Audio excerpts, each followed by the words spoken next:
Tutti a terra! Questa è una rapina! A guy who's robbing a bank who doesn't want any money is a very strange person.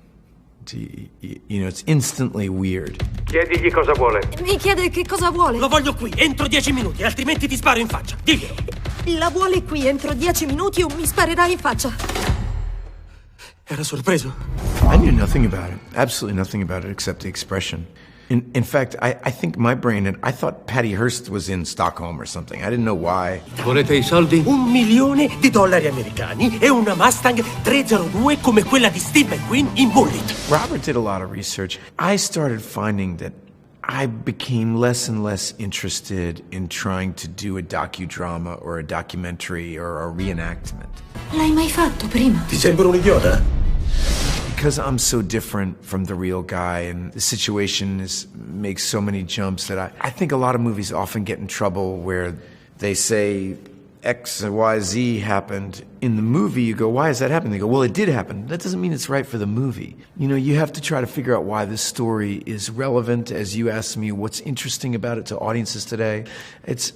You can read the New Yorker article. You can find out everything exactly what the facts are. We need to make a piece of art about it. You know, and we ought to talk about what it means in good storytelling terms. It's a hard movie to navigate the tone.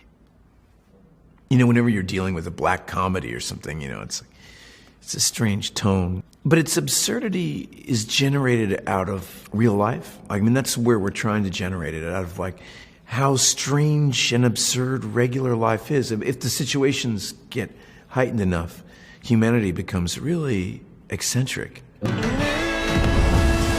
Ok, devo uccidere qualcuno. Cosa? Some aspect of the story that was fascinating to me is that these guys were ex-cellmates and what were their feelings for each other. It's a pretty radical thing to do, to try to bust a friend out from prison. And what's that relationship? Then, you know, what's the relationship with Bianca?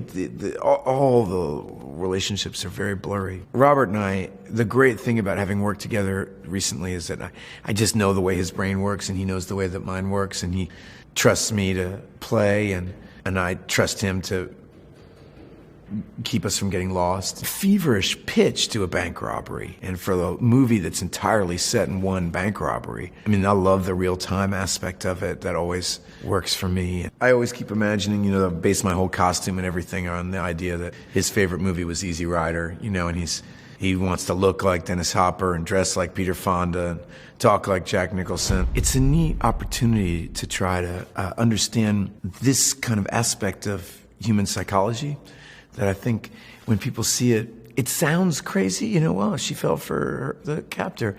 But when you actually play it out, it just makes a tremendous amount of sense, you know, in how strange we all are. And I think that as, you know, the dialogue about sexuality changes through the decades and everything, the conversation becomes more and more interesting about Stockholm Syndrome and aspects of power and sexuality and how they relate and how we all work each other and play each other and what we do to survive.